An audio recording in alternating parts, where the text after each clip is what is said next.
Hey, Mason here. So in this video, I'm going to be going over my optimized beast farmer for farming around 20 to 30 divine per hour doing beasts.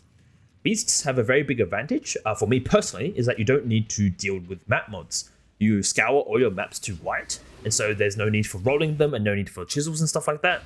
However, you do use scarabs, but 2 slots are open for whatever you want, and it's very flexible in terms of that regards. The other strength of beast farming is that the build requirements themselves are not very high. You don't need that much damage, and you also don't really need that much tankiness. You just need to be able to run really fast, and you also need to be able to recognize the beasts from practicing. So I won't be talking too much about recognizing the beasts. I will link a video by Doth, who talks about every single beast, and he has very clear ways to recognize them. But the general idea is that once you look through his videos, you learn what they look like, and you only kill the beasts that are worth money. I'll also be providing a full breakdown of 100 maps that I tracked over. It only took around 1 hour and 20 minutes or so. So that will show you how much profit you can estimate that you can make, and that was done a few days ago. So the prices have probably changed again because the prices are slowly climbing for a lot of the more expensive and needed beasts, since they used a lot in higher crafting.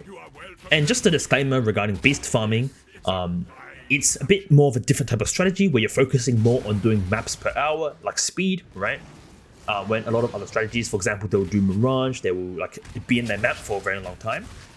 Beast farming focuses more on doing your maps as fast as possible within like 40 to 50 seconds per map. And you're pretty much running through the map looking for beasts, the good ones, and killing the good ones and leaving. And that's pretty much it. So there's not really anything, it's not really like a type of content where you would spend a lot of time juicing your map and spend a lot of time running your map. It's more about time for efficiency. And with the adding of async from a few leagues back, it makes beast farming a lot more viable and a lot more strong as well. And they've also added a bunch of quality of life just to make this a little bit more of a accessible mechanic. Right, and let's start with some of the profits that I had from when I did this test and what you can expect. So I did 100 maps. It took me around 40 seconds per map with my build. So approximately that's like 1 hour and 6 minutes, right? And then it took around 15 minutes of management of the beasts, so mainly bottling them up and removing the bad ones, so we can round it up to like 1 hour and 20 or so. On Wealthy Exile, I gained 30 divines, and I had 7 divines, approximately 8 divines in rare beasts. They are currently selling for around 1 divine for 40 beasts. That's when I sold them a few days back, but you have to check the updated prices for that. For the entry cost of scarabs, I think I bought them pretty expensive, but I bought, I think it was 200 of herds for 1 divine, 200 ore for 1 divine, like the Calgarian ore ones, and then 100 duplicating, the bestiary scarab of duplicating for 1 divine. So in the end, the profits, if you just calculate them by value, if you're running them at 50 seconds per map, it's around 20 per hour. If you're running them at 40 seconds per map, it's around 26 divine per hour. And this is not including any heist contracts, any heist blueprints, or Starfall Crater and Savalan, right? So you also have that on top of that. So on top of it, it's probably around 30 divine per hour if you're doing 40 seconds per map, and generally very profitable. And this is with prices that were not very great at that moment in time. So you can see all the prices here. You can see the different beast distribution I got here. The main big jackpot is the Vivid Vulture because it's used for synthesis items. That's very expensive at the moment. Alright, and I just want to talk through how you bottle your beasts and how you pick which ones you want to farm. On POE RE, you just go here to bestiary, and then you type in how much money you're willing to make the chaos value, and then you copy this and paste this into your bestiary. Alright, so once you've pasted the regex into your bestiary, it will highlight all the beasts that are worth money, and then you're just going to control click on all of them to itemize them. What I do is I normally start from the bottom, but it's just personal preference, and you pretty much just itemize them fully until you get a full inventory. Then you go to your async merchant, and then you just dump them into the tabs and price them. For the merchant, you can price them quickly by using control right click to set the item at the same price as the previous item. So it allows you to keep the beasts, like you want to do them in the groups, right? So you do all the chimeras together, you do all the vultures together because you would price one and then you control right click the rest in, and you pretty much just go top to bottom for your entire inventory and just price them accordingly. So you see here that that's what's happening. And then once you've done the pricing already, you'll go back to your bestiary and pull out the rest of the beasts and repeat until the regex comes up empty.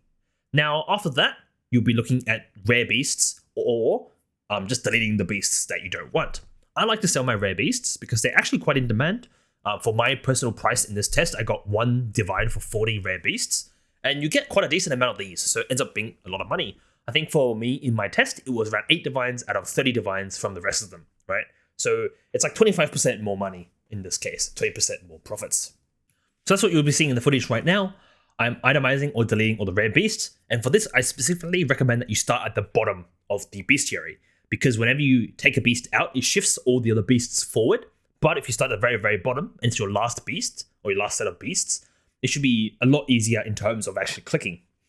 This is what I mean by beast management, and this is what took me around 15 minutes to do.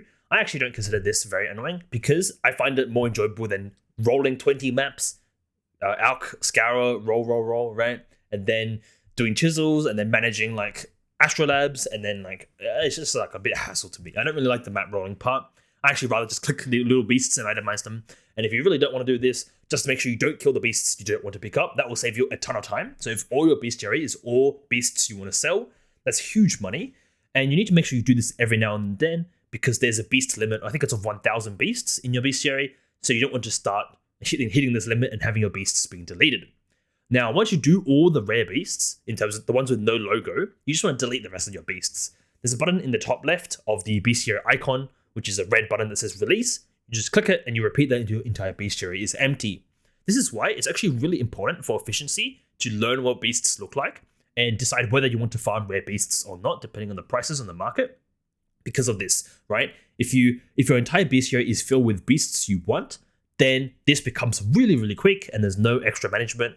However, if the entire bestiary is filled with beasts you don't want, you're going to be spending a lot of time clicking beasts and releasing them, right? Very, very annoying.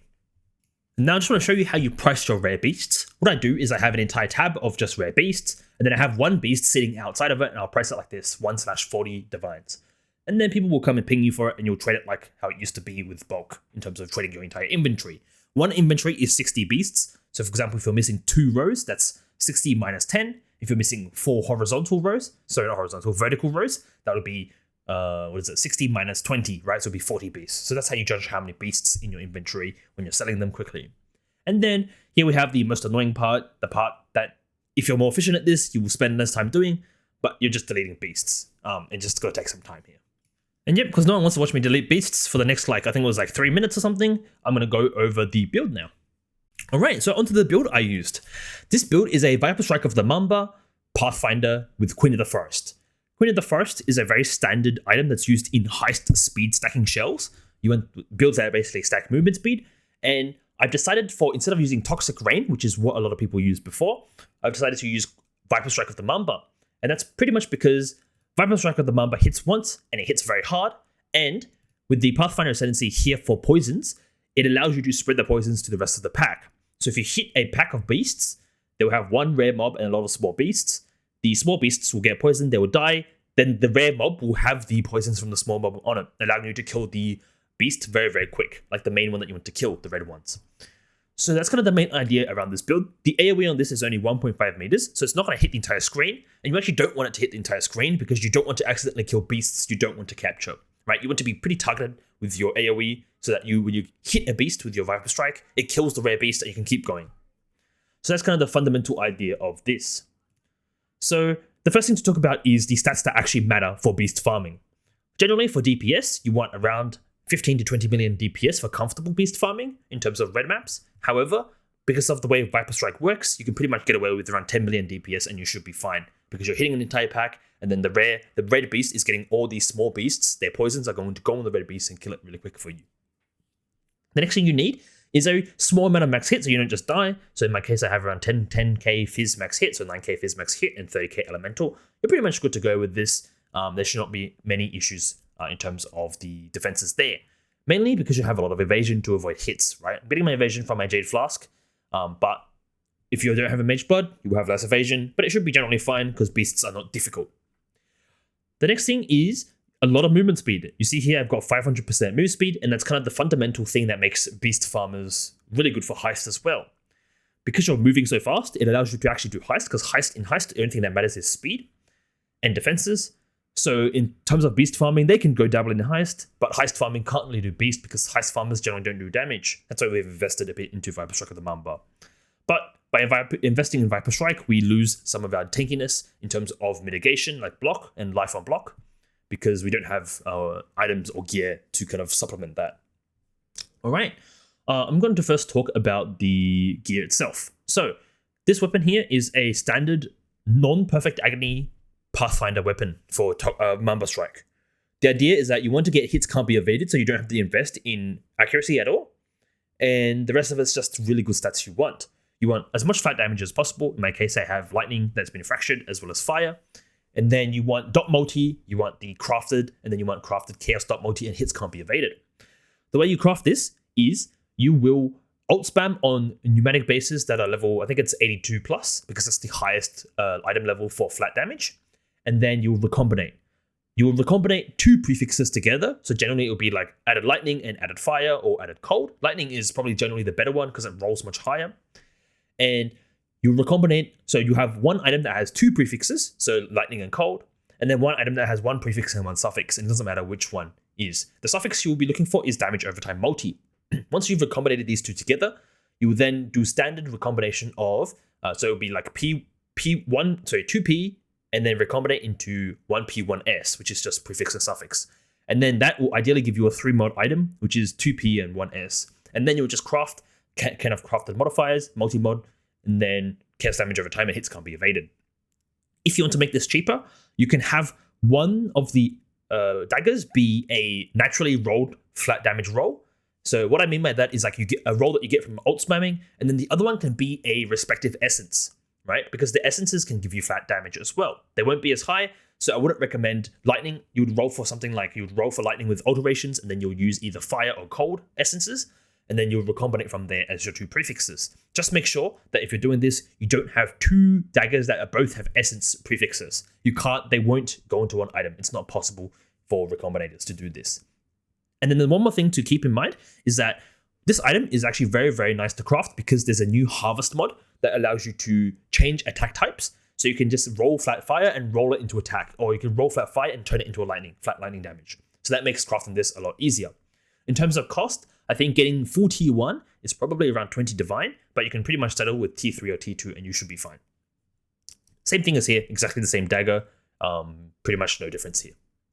The helmet, you're looking for a devouring diadem. This helmet specifically has cost reservation multiplier, and then it has the 25% reservation efficiency, and those two, when you slot your auras into your helmet to allow you to fit all your auras.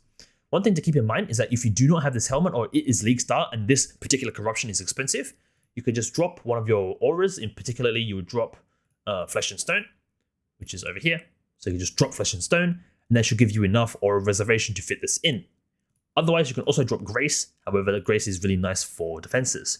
In the very, very early game, like when we don't have stuff, right, you probably end up dropping either Petri Blood, or you'll drop, so if you don't have Enlighten, right, you probably end up dropping something like Petri Blood, or you'll use a Anoint that gives you an aura. So there's one here that we've picked up, there's one here that we've picked up. You can also use a Treachery Rune Graft here as well. I think for Anoints, this one is the best because it gives you a lot of damage because you're using Despair.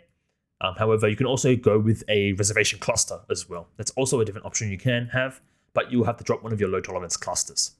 So there's a few options here for early game. However, this fundamental setup that I have here has both Enlighten and this helmet with the corruption to allow me to fit all my auras in for the quality of life of using Battle Mage with Auto Exertion here. Another option, if you're in early game and you don't have the helmet or the Enlighten, you can just hard cast this with a Arcanist brand. So you just take out Auto Exertion and Battle Mage and put in Arcanist brand, and you should be good to go there. And one more thing here is that if you need more reservation, there is a Mana Mastery here that you can pick up that I've not picked up here. So that's also an option for 3 points if you need more mana. With those options, that should allow you to fit your auras in at different stages of progression. Next thing to talk about is the actual main skill, what we're supporting it. One thing to note is that we're actually using Sadism here, which is not normally used on Viper Strike. This one makes your DOTs deal damage much, much faster, which allows you to pretty much get like a lot more damage quickly, but the damage is, the poison is very, very short in terms of the duration of it. However, this does not matter for us because all we care about is killing the beast as quick as possible. The beasts don't have that much HP, so we pretty much hit once and the beast will die anyways, right? It doesn't really matter, and so this ends up being pretty much double damage on paper. The other ones that I'm using here are generally pretty standard Viper Strike of the Mamba supports. I'm using Melee Fizz, Chaos Damage, Ailments, and Unbound Ailments. Just all stuff for increasing my ailments and my hit. Added chaos damage gives me a lot of flat, which is pretty useful in the early game when your gear is not very good. And so generally you will stick with this for a very, very long time, this links. In terms of the imbued gems, you could just go POB, just click this button here, and just pick a gem here that looks really nice, right? Probably just going to be cruelty level 1, it's going to be best in slot, or volatility, or something like that, right? There's a few different options here. Multi-strike is also pretty decent as well. Right. In terms of auras, I've talked about them briefly before. We're using a battle mage with auto exertion with these two, so they auto cast. Alchemist Mark gives you a lot of damage, by the way. It gives you double damage because of the way this actually works. And then the other auras we're using is Graced Haste, Petrified Blood, and Flesh and Stone as well. Again, I talked about briefly before how you can fit these reservations in at different stages, so just go back like 10 seconds or whatever I talked about it. For mobility, it's just Flame Dash. We're using Ambush to give us a little bit more damage if you need it in the early game, but I didn't really need it in the end, so I just pretty much never press this button. And then for this, we're using this to cap out Chaos Res, we're using Automation, and we're using Immortal Core. Both of these, they just give us a little bit more tank when we need it, and it helps a lot with the feathering of Petrified Blood in terms of the damage we take. And then finally, this is your main movement speed setup. You have a Phase 1 with Automation, with Enhance, and Withering Step. These two will alternate, and Phase 1 gives you a ton of movement speed, Withering Step gives you Elusive, and Elusive gives you movement speed as well. And so that's kind of how you get a lot of your extra movement speed as well. So in terms of the gear, I talked about the daggers. I'm just going to briefly go through the rest of it. I think I forgot. I should have probably ordered this a bit better. But yeah, so we've got Queen of the Forest for movement speed. You want to get a certain amount of evasion. And then our gloves are just one additional strike target and then just life and res. This one here is pretty much the same thing. It's just movement speed, cooldown, life and res. This one here is an Ashes of the Stars. This one's really, really good for this build because Viper Strike has a really, really strong quality. It gives more damage, more poison damage. And then Withering Step also gains more stacks of Wither when they enter your presence. So both of these give a massive multiplier, which makes Ashes of the Stars really, really strong. And then we're anointing Whispers of Doom for the extra curse, which is Despair. So you have both Alchemist Mark and Despair. This ring here is expensive, but you just look for flat. You're looking for elemental resistances, you're looking for flat damage, you're looking for life, you're looking for mana cost, right? You can pretty much downgrade this ring and you'll probably you won't lose that much, maybe 5% damage, because this ring is 17% of our damage based on the tooltip here. I'm just mirroring it here with Kalandra. You can kind of go with how you want to do it. And for Mage Blood, kind of very standard, but you put in Tides of Time here, right? So if you don't have a Mage Blood, you put in Tides of Time. We are using one resistance flask right here with the resistance suffix. However, with Tides of Time and Pathfinder specifically, you should have enough flask uptime and there shouldn't be any significant issues with keeping up your flasks. So that's pretty much an expensive option for speed, and you go for a budget option here. This is a 3 flask Mage Blood, but I recommend a 4 flask Mage Blood and taking out Taste of Hate and putting in a Jade flask for a little bit more evasion. That's what I eventually swapped to once I sold this and rebought a 4 flask. Now for jewels, you're looking for just standard jewels that have attack damage. Again, the best way I recommend you search this up is just using the find best here and just using the sum without EHP like this. And you can just kind of look them up yourself. General idea is flat damage, just flat damage is actually the only thing that actually matters. And you want to get Corrupted Blood immunity somewhere. So over here, I think I have my Corrupted Blood. Oh, which one was it? I didn't even get Corrupted Blood, honestly. I probably should have. But yeah, you should get Corrupted Blood somewhere, so that's something to keep in mind here. All right. I'm going to talk about the skill tree now because a lot of these jewels are clusters, right? So it'll be easier to visualize them here. The main thing that makes Viper Strike really, really good for scaling is this keystone here that's notable.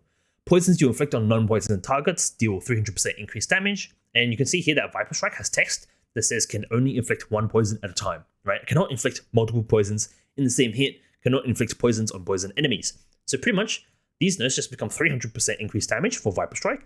And so we're just stacking a bunch of them.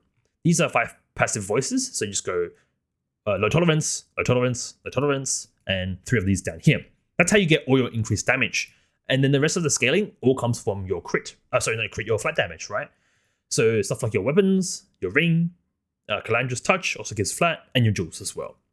And then also added chaos damage on the supports. So that's where you get your flat damage. And then we're not playing crit this time because we're playing non-perfect agony, so we're not clicking perfect agony here.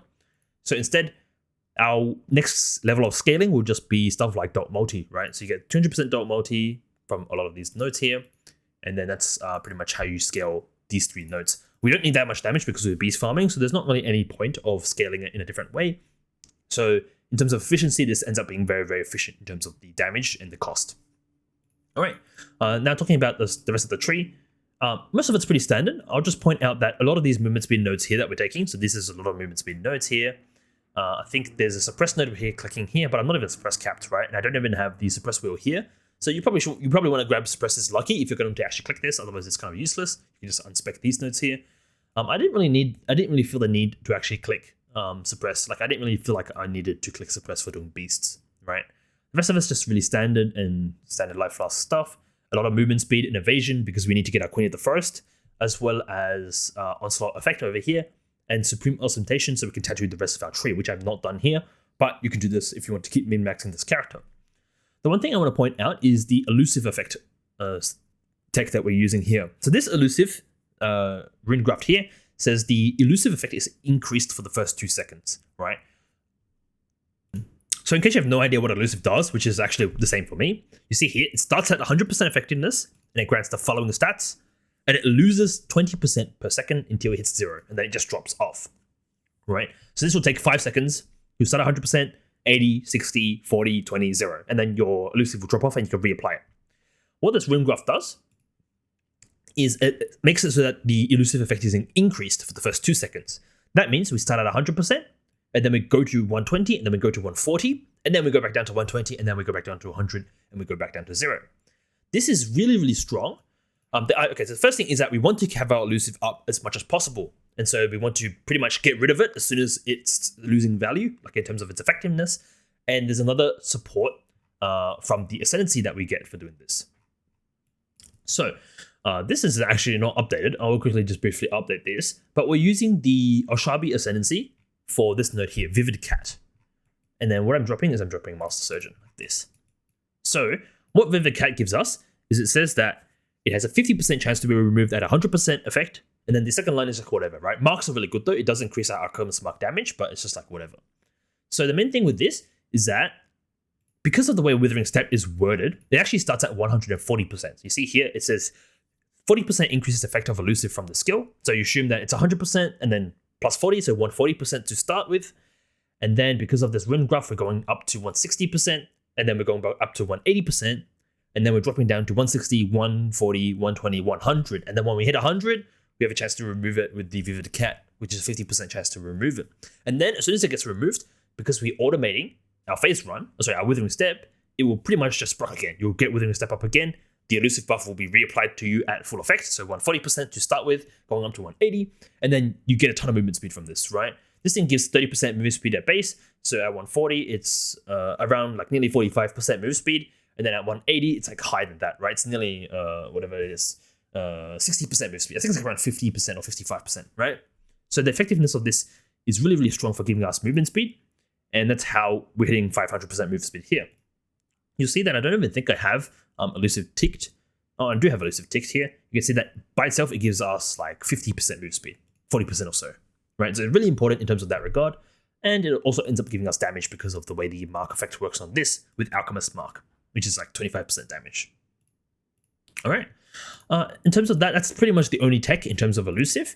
And there's not really much else to it. If you want to min-max this character, the first thing you would do is stuff like movement speed tattoos, but they're pretty expensive. And I didn't really feel the need to actually do that. But you can get even faster like that. And you can also get even better rings. So you can get an even better flat damage ring here. You can also upgrade your gear here as well. There's also options there. And you can get tier 1 daggers. I think one of these is tier 2 in terms of the flat damage. One thing to briefly talk about is the jewels. So I've got Gathering Wind here to get the Tailwind from Deadeye right here. And that just makes you go even faster, which is the only thing we care about. And then Watcher's Eye. I have 30% increased movement speed while affected by Grace, and cooldown recovery rate of movement skills while affected by haste. But the only one that really matters is the Grace one, because you want even more movement speed. And that's pretty much why we're running Grace, because it gives us 30% move speed here. Another option you can do is use the Sublime Vision for haste to give yourself 10% action speed. That is an option if you want to go even faster, but you have to drop this Watcher's Eye, because this is a Grace mod, and you won't be able to fit in Grace with Sublime Vision for haste, because it removes that. Next thing these were the 3 jewels that I mentioned before for flat damage, and get a Corrupted Blood immunity here. For this one here, we're using Supreme Ostentation for removing attributes, and then we have a massive Thread of Hope here.